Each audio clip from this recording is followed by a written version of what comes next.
All right, so I'm gonna do a little repair video today. I have the Tatum that I built a couple years ago. If you're following on my channel, you've probably saw it. I don't know if you actually saw it completely finished, but built this a couple years ago and had a few little issues with it, especially with the engine. But it turned out pretty good. This thing is a beast. It's a Tatum TRX 18, or I'm sorry, TRX 4. His chassis was built in 18, wrecked, and then I got a hold of it. All right, had to pry that thing open, but here we go. Little tilting hood. Not that you have to have it, but it's kind of cool. Got a battery, air compressor, got the amp, and access to wiring and stuff like that. So it turned out pretty good.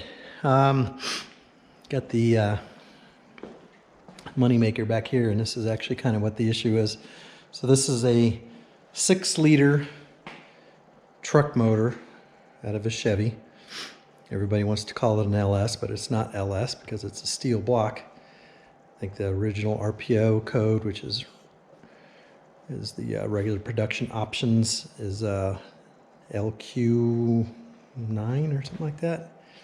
Anyway, LS platform, I guess it's all kind of the same. But it's a 6-liter truck motor, which is about, what, 366 cubic inch. So it's a 408 now. Outlaw Racing Engines actually rebuilt the motor. We had a few issues with it, getting in some sand and stuff. It has poured and polished heads on it now. Switched it over to E85 and stainless steel exhaust, which is new for this year. We had some covers over the sides that the customer wanted, but the problem was it was holding so much heat in there, it fried the other headers, so I made some stainless steel headers for it, which is on another video. I don't know if I actually showed it completely finished, but it turned out really cool. It sounds amazing. I have a little H-pipe here where it comes together, and then obviously spits it out on each side. But the problem that we're having is that when this thing makes boost, it spits coolant out of the cap. So, not overheating. It's just building up so much pressure in there that it literally just blows off. And we have a 30-pound cap on there and it's still blowing pressure off, which is crazy. So, last year we were running on race fuel, made about 750 horsepower to the wheels. This year, running on E85, 15 pounds of boost, 971 at the wheels. Do the math with about a 20% loss, and it's well over 1,000 horsepower. So it scoots, but the problem is when it makes boost, it just blows coolant out all over. So what's happening is this engine, stock 6-liter truck engine, was made for 300 horsepower. A little bit over that, but not much. We're putting 1,200 horsepower to it. And what's happening is it's superheating the cylinders. The cylinders can't dissipate the heat through the cooling system fast enough. It's superheating the cylinders, the coolant around there, and it's turning into a gas. You can't compress a liquid. That gas has to go somewhere, so it's literally building up so much pressure it just pops right out the cap. So what I'm going to do is build a degas bottle, expansion tank, surge tank, kind of all the same thing. Every modern car nowadays has one, so no reason why this one shouldn't have one. It should solve the problem.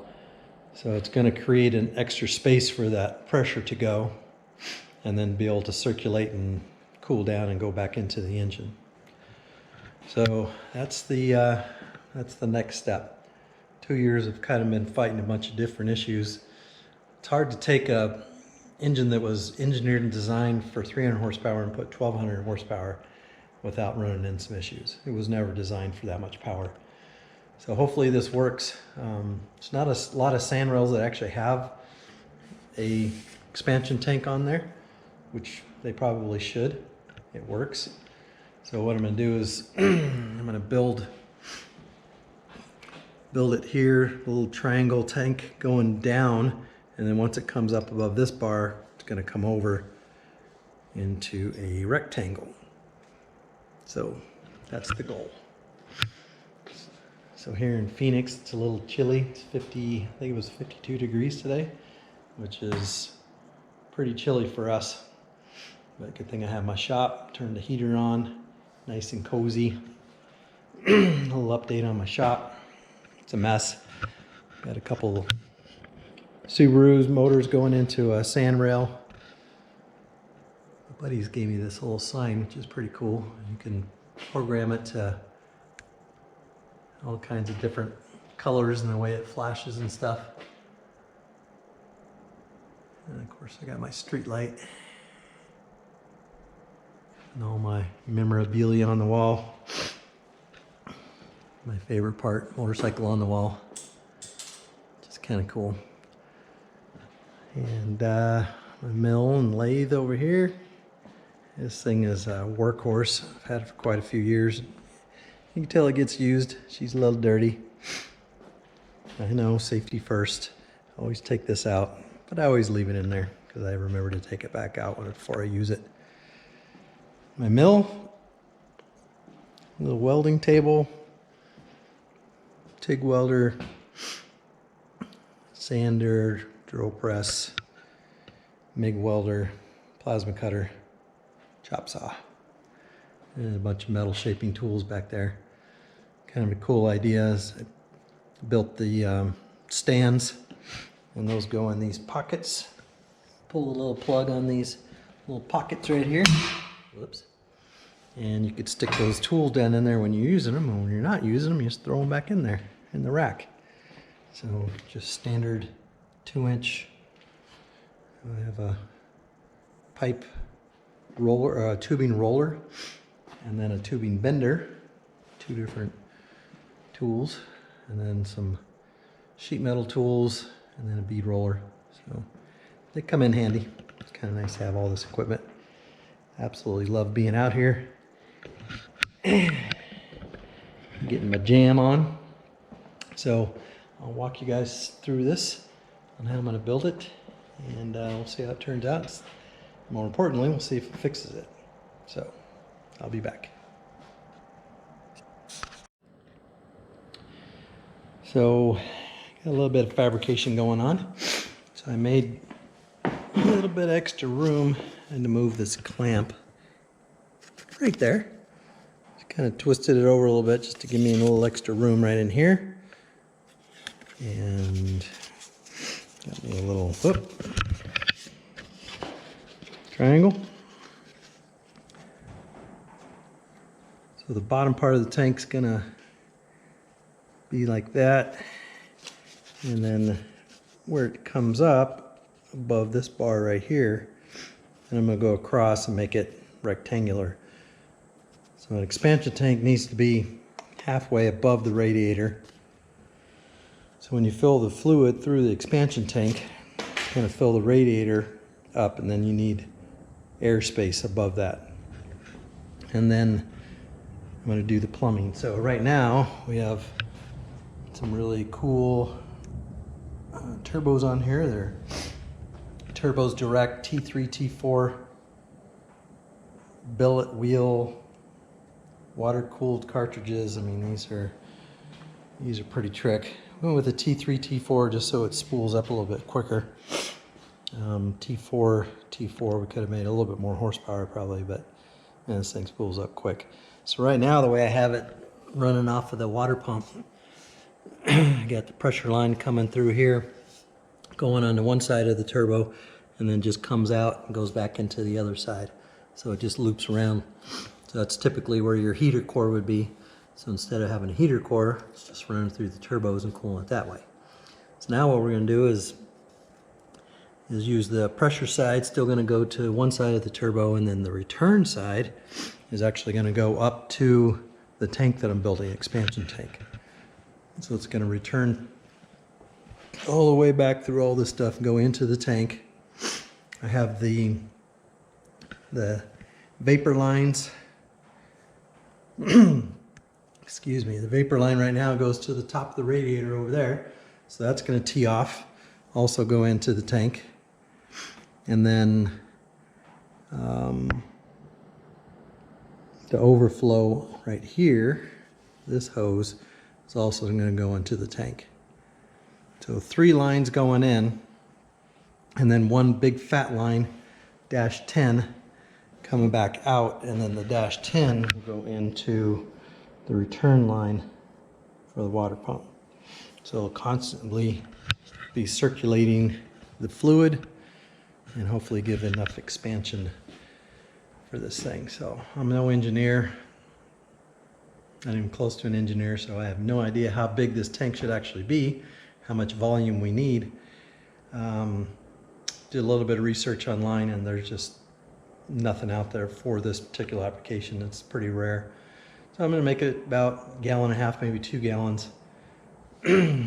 Probably a third or a little bit more will be below. It'll have fluid in the tank, and then the rest of it will be up above, and that's where the expansion will go. So hopefully that works. But yeah, fun project. Interesting to see if it's actually going to work. It's amazing to just to take an engine that's designed for 300 horsepower, put 1,200 horsepower to it, and see all the problems that you get. And we switched from race fuel to E85, and when we did that, the whole entire fuel system had to be overhauled. We went with -12 coming out into -10s going into the feed side of the fuel rails, -8s coming back out. Just tremendous amount of fuel has to go through there for E85. But hey, it's working. Last time we were out at the dunes, when he flogged it, I was with him on one of the runs, and oh my gosh, this thing just, it's actually pretty incredible, the feeling that you get when it puts you back in the seat. And that was first stage of boost, which is 15 pounds. So we're going to go, I think we're going to try and set up first stage around 14 and second stage around 16 to 18 pounds. So who knows where we're going to get after that, but we're still working on the first stage of boost, because, you know, obviously we had this problem with it popping off the radiator cap. Never overheats. It's running 180 degrees, but blowing off a 30-pound cap. So kind of crazy. So I got my little triangle template made, and then got some pieces cut out. So that'll be the bottom of it. And then just go with some sides. It's basically 9 inches tall. That's not the right side. Huh. Kind of cool that it actually fits. It actually goes over here. So 9 inches tall on the triangle part, and then when I get the triangle built, then I'll make a rectangle on top of that. So I'll show you how that goes. Probably do a little time lapse on the welding. It's really not much to see because it's so bright, but we'll tack it together and show you what I got.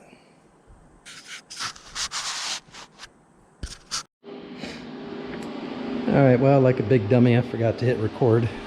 Just gonna do a little time lapse, but it's all pretty basic. Just kind of tacked it together. Little dots all over the place. And a basic triangle. It's kind of warm. Good thing I just happen to have some gloves here.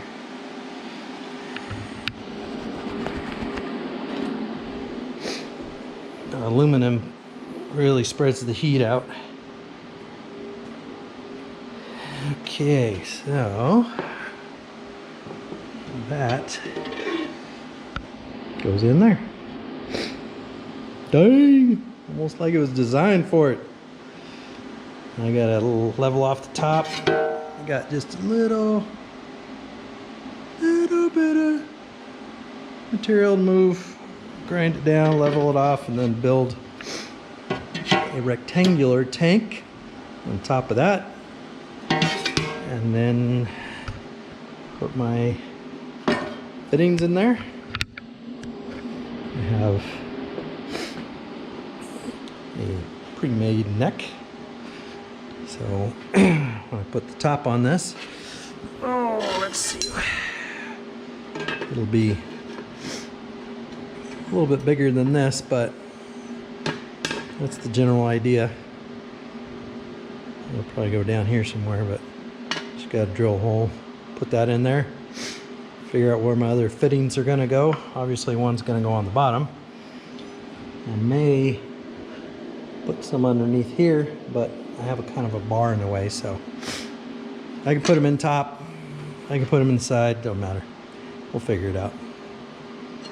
But yeah, stage 1 of our 4-stage super tank.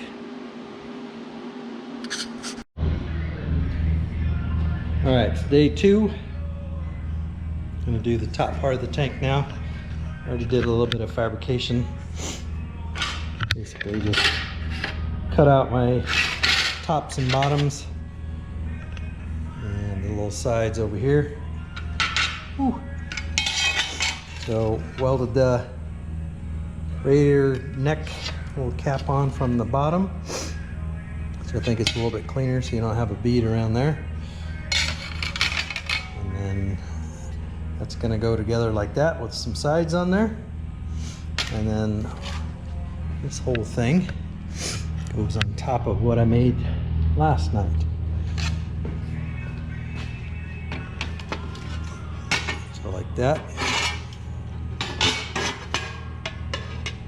Sits on top of there. Weld that on there. And then all that should fit in the car. So tonight, I'll try again on the time lapse. Had it all set up and forgot to hit the switch. So let's get it done.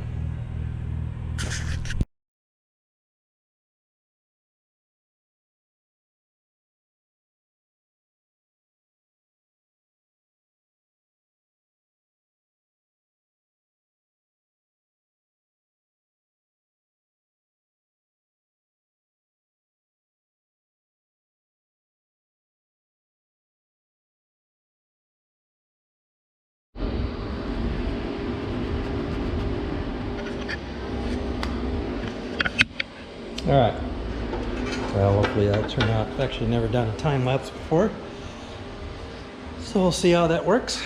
So here's the beginning of the box. It's gonna get welded on right there, and all that's gonna fit in there somewhere. It's pretty good. I just gotta straighten out the edges. Grind those down, make them all flat, and then make some pieces that are going to fit perfectly in the end. Weld those on, weld this onto that, that onto that, this onto there. We'll get her done. Get her done.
That one's on.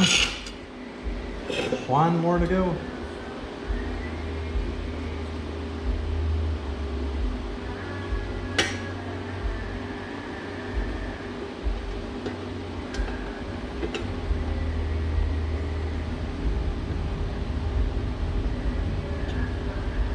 And it'll fine.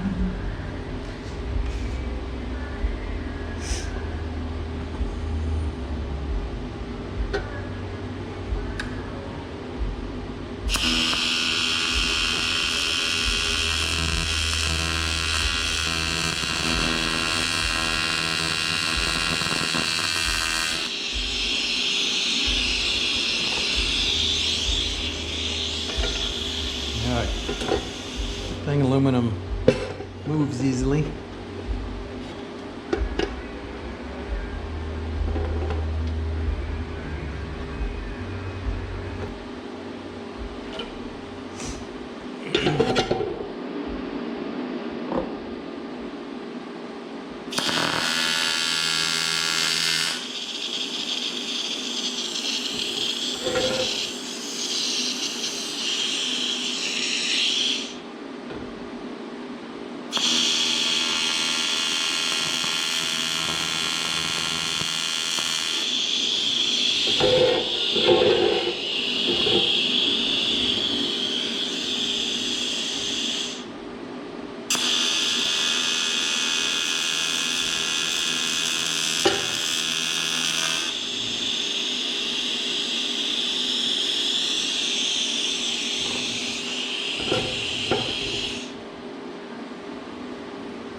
Alright. There we go. Little box. See how I did the corners kind of on an open corner here. Maybe I could fill that in real nice with weld. It should seal up pretty good. The weld don't look too bad.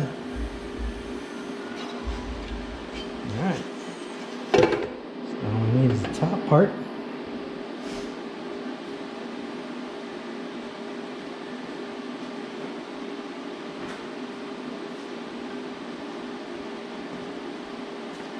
Actually, all we need is the bottom part. That is the top part.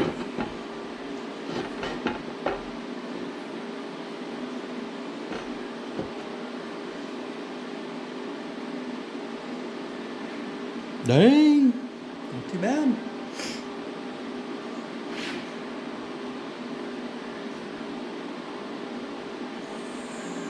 Actually, I think I should probably weld that. I should weld this up first. Kind of a lot of gap there. I'll weld that seam up first and then weld these two together. But that's the shape of it. Kind of funky, but it's gonna work. Let's see how it looks in the car. Well, fits. Doesn't look beautiful, but it doesn't look horrible either once I get it all welded up. And the cap just barely has enough room to come off, but that cap really never needs to come off because there's going to be a cap up here. And then a bunch of tubes going into it. I think it looks alright.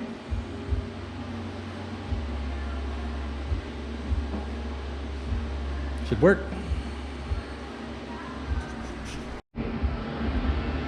Well, fits. Doesn't look beautiful, but it doesn't look horrible either once I get it all welded up. And the cap just barely has enough room to come off, but that cap really never needs to come off because there's going to be a cap up here. And then a bunch of tubes going into it. I think it looks alright.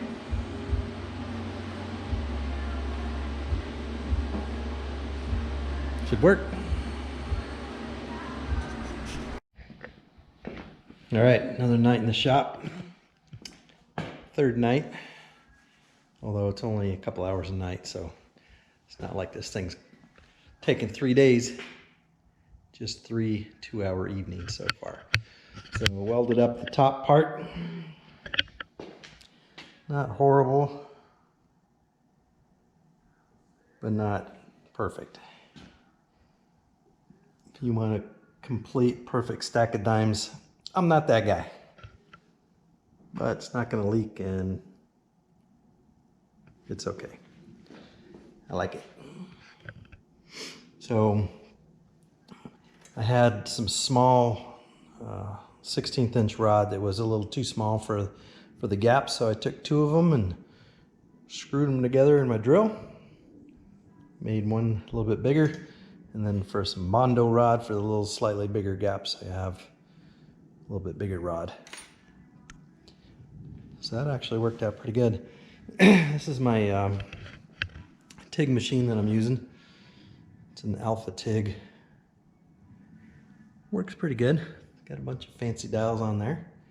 And AC, DC, has pulse, balance, AC balance and everything. So it actually works pretty good. It's a decent machine. Got it off Amazon.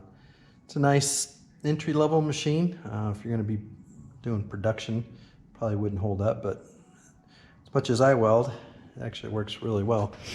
I built that stand for it too. It turned out kind of cool. Has a place for everything to hang and rolls around real nice. Got the big tank on the back. And then my different types of rod. Got stainless steel, aluminum, and some PVC holders on there. Cheap and easy, just like me. So, while this thing cools down, ooh, hot. We'll get this other piece cleaned up. Where'd it go? Oh yeah, it's still in the car. Aluminum needs to be super clean to weld. You see I dipped the wick a little bit right there. Yeah, I just got to prep it, make sure it's super clean. And this stuff is 1/8 inch thick, 120 thou. Actually welds really, really nice. The thinner the aluminum, the harder it is to weld. When you get something this size, man, it melts like butter. Can't really show you how it welds. I don't have anything. I've tried filming through a welding helmet before, and it just really doesn't work all that great. So you can see the gap, a little bit of a gap down there. They say fit up is really important, which it is. I 100% agree. Most of the fit up's decent, but if you have a little gap here and there, it can always be filled up, so I'm not real worried about it. I'm going to continue to clean and get this thing welded up tonight, and then I got to figure out where I'm going to put all my bungs and stuff for the tubing going in there, or the hoses.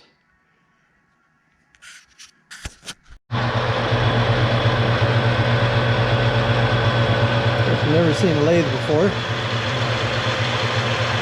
that's a lathe. Making a 3/4 inch aluminum spacer to go in the middle of this tank. So there's a roll bar on the other side. I'm going to weld a 1/2 inch bolt, and it's going to go up through that tube, or the tank. I'm going to put that sleeve in the middle of it, and that's how I'm going to hold this thing down. Should be plenty strong. Everything is so time consuming.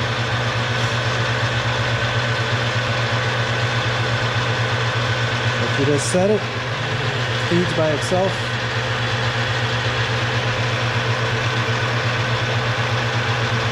And then you watch it.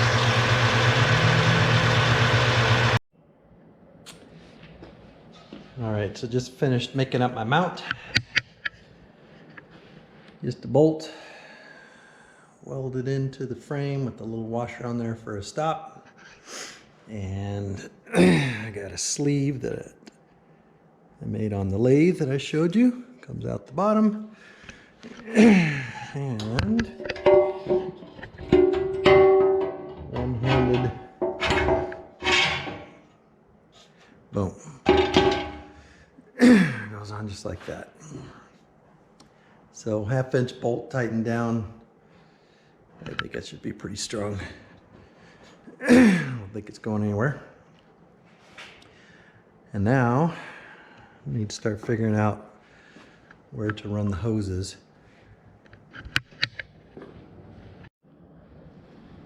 All right, final push, Saturday. Have a big day in the old hot rod fabrication shop. No more 2-hour nights, now it's all day. Got the tank done, pressure tested, and sealed up all the little leaks that it had. Had a couple small ones in there. So the little mounting thing turned out pretty good. Sets in there, and then we're gonna put a nut on top. Got it all pretty level. Not too shabby. Now I gotta put the fittings in. So this one, gonna go down here in the bottom. I need to go get a bung that I can weld on. And then I'll have 4 more lines up here on top. Get the bungs for those. 2 lines off the turbo. This overflow line's gonna go in, and then the vapor line on the other side of it is gonna get plugged over there and put in here. So 4 lines here. And then this one will go back into the just overflow bottle in case anything ever comes out. So that should do it. Once all that's welded up and stuck in there, then I'm going to powder coat it and should be done. So we bought the fittings that we needed. These Red Horse fittings are, yeah, they're nice, good quality. And then bought all this black braided stainless steel line. A little overkill. This holds quite a bit of pressure, but it looks super nice and it's fun to work with. So I got one fitting already put in. That's the return line from the tank. So making lines, gotta run a couple errands, go get a few more fittings today. And then my buddy Mike is here from MT Auto Electric. He's the electrical engineer guru that has wired up all of our cars. He's got a little bit of wiring to do. We're melting fuses on the fans because they were running so much. They're huge fans. So we're making another little relay box for it down there. And we got to hook up some little bit heavier wire for the fans and for the big huge fuel pump that we put on this thing to push that E85. So that's drawing a lot of amps. Had to relocate the antenna. He had the antenna down here, and I just whipped out this quick little bracket. Still have to powder coat it, move the antenna, and then that's what we're doing today. Hopefully we can get all that done. So I will keep you guys posted. All right, did some running around, got my fittings this morning, did some welding. Right all up in here. So both turbos, I was gonna just tee the turbos together and make one line coming out, but I figured, well, might as well make it 2. So 2 turbo returns. And then this guy right here is this hose. This is coming from the vapor tubes off the motor. And then this little guy is coming right from the radiator itself. Right there. I'm sorry, this one. And it'll be 4 in, and then this is going to be a little sight glass. So I got a tube there, and one more down here, and then I'm going to put a clear 1/4-inch tube to be a sight glass to see where the level is. And way down yonder in the bottom, you got the big return, and now I got to start making fittings. Look pretty much just like that. Make some fittings and have it all plumbed. And then powder coat the tank. Call it a day.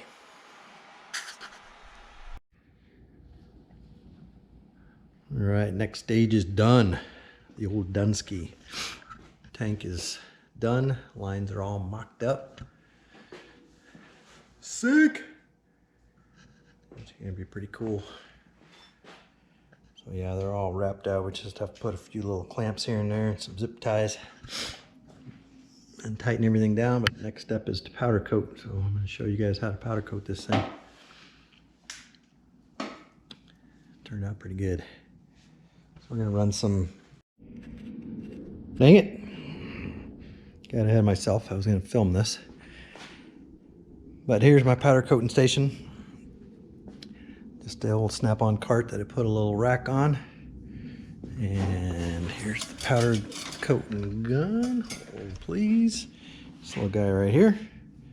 And you literally just charge it with that button. You push the button down and then you hit it and this powder clings all over it. And then you stick it in the oven. And it's that simple. But kind of cool parts watching it cling on there, and I completely forgot. And I'm not going to take it all back off, but you get the concept. So all I gotta do now is just stick it in the oven, 420 degrees or 400 degrees for 20 minutes, and it's cooked. So I'll show you that when I get out there. All right, like I said, it's just a literal oven. Bought it on Craigslist for 50 bucks. Everything worked, so stuck it out here on a little stand, and that's it. So you have the racks, the original racks. You can hang different parts in there, hang at different levels. This one I'm just setting it right down on the bottom because didn't have any real good way to hang it, and it's not super stable. So I'm gonna take it easy, and then oh, where are we at here? 400 degrees, and that's it. Set it and forget it. 20 minutes later, I'm gonna have a cooked part. All right, it's all done. Let's see what she looks like. Oh, looky there. Semi-flat black. It's a little warm. Oh, Chihuahua. There it is. Oh, that's nice. 400 degrees, she's a little warm. Okay, finished unit. 5 nights, 2 hours a piece. Most of the day Saturday. She's all done. Got my line coming back in here, return line. Got a permanent cap over here. This is just a cap, not a radiator cap anymore, because the plunger that goes in there that seals it now has a big hole in it. So I'm going to get constant pressures through this hose, which goes in there. The degas or the steam tubes off the engine go in here. Both turbos go in here, so 4 lines going in. This one is the pop off. If this does pressurize and pop off, then it goes into this little tank down there, overflow, and then of course the return. So not bad. Turned out pretty good. It was kind of a little bit of a glare, but she's all level. She's straight, right and tight. Next thing to do is to flush the cooling system, get every drop of coolant out of it, and then put the new Evans in there and give it a test run. So yeah, happy with it. Oh, let's get an antenna on that. Can you get me my antenna, Mr. Assistant over there in the chair? That's my assistant. Made a custom little bracket because the radio antenna for the intercom system used to be down there, which is now occupied by a gigantic tank.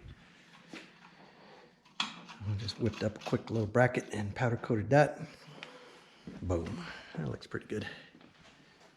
A little bit of an angle, but I like the angle back. All right, that's good. Look at this beast. This thing is so BA. There's the return line. So yeah, we got wiring to finish up, but the cooling system is done. Finished.